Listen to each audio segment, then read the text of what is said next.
What have you learnt from your audience feedback? We gathered our audience feedback through 2 questionnaires before creating our teaser trailer named Duplicity. Our first questionnaire consisted of a smaller sample of 15 mixed-gender participants aging from 13 to 30 years of age. This questionnaire aided us in having an idea of who our target audience would be. It also helped us to establish genres that our target audience would be interested in. We found that our audience were interested in popular genres such as action, comedy, and romance. This was also backed up by our third question. What is your favourite film in the genre you have selected? We decided to leave this as an open-ended question in order to gather in-depth knowledge of our target audience. The most popular answers consisted of action-based films such as Fast and Furious, The Amazing Spider-Man, and The Avengers. On the whole, this questionnaire led us to the idea of creating an action genre teaser trailer. However, my group and I decided that our ideas clashed with other groups in our class, so we conducted another more in-depth, informative questionnaire. The questionnaire was handed to a larger sample of 15 males and 15 females. Our first question asked about the storyline. My group and I constructed 3 storylines. These were: a detective is on the run for committing a murder. The second was a husband is involved in a dangerous affair. The third, man involved in a dangerous drugs ordeal. As you can see, 50% of our audience preferred the second storyline. This was unexpected, as when we pitched our storylines to the class, they favoured the third storyline of a dangerous drugs ordeal. Nevertheless, we decided to follow the audience's feedback and stuck to the storyline of a husband involved in a dangerous affair. Another question asked our target audience who they would prefer the villain to be. Nearly half of our target audience preferred a male antagonist, 8 preferred female, and 8 were undecided.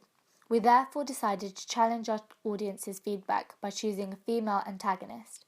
This was because we wanted to challenge the typical stereotype of a male antagonist and instead introduce a female femme fatale. The third question asked the target audience what genre they preferred. We repeated this question as my group and I contemplated the genre of film noir for our teaser trailer. We unexpectedly found that 20% of our target audience preferred a film noir genre. We also found that the horror genre received a higher interest than the last questionnaire. From this question, we concluded that we would stick to the genre of neo-noir.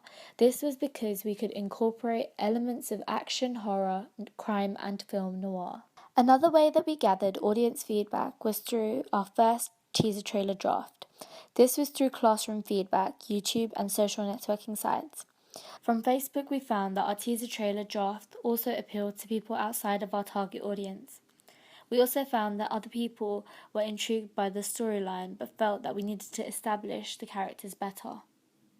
Classroom feedback. We played our 30-second draft of our teaser trailer to media students in our lesson in order to gather some constructive criticism. So from your teaser trailer, you can't really tell if it's neo-noir, so just make it black and white so it's more obvious for the target audience.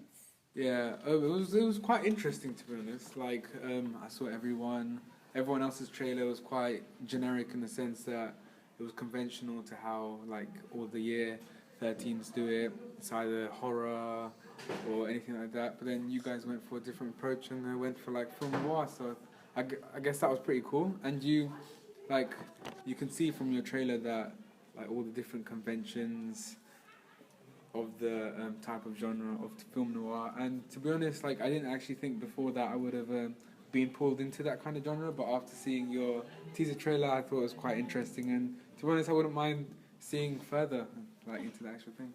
One thing that stood out to me was when the 2 couple were in bed, it looked like the boy was wearing a suit in bed, is that right, or the man? That didn't look very good at the moment. Also, but I did like the femme fatale character. That was very good. I think you need to have more of her in it. Okay, her looks, her demeanour and her sensuality. She looks like she was a proper femme fatale.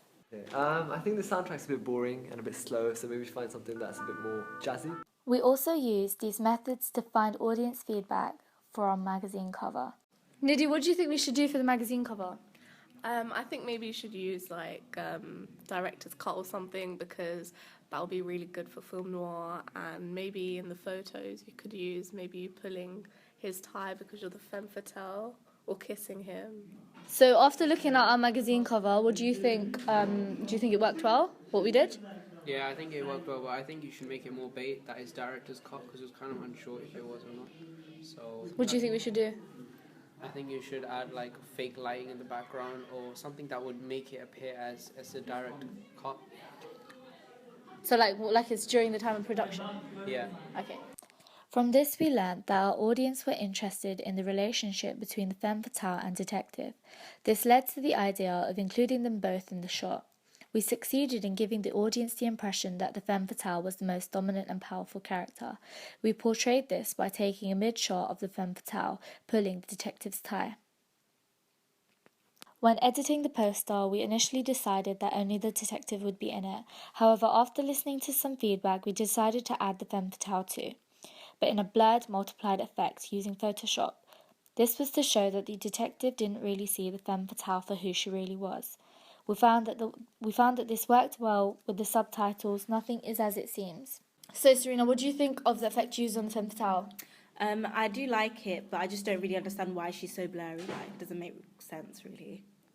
Okay, so I've taken your feedback and I've gone and added the subtitle. Nothing is as it seems. Do you think that helped? Oh, yeah, it makes much more sense now because it seems like, she's like, you don't really know what she's about and she has like two sides maybe to her.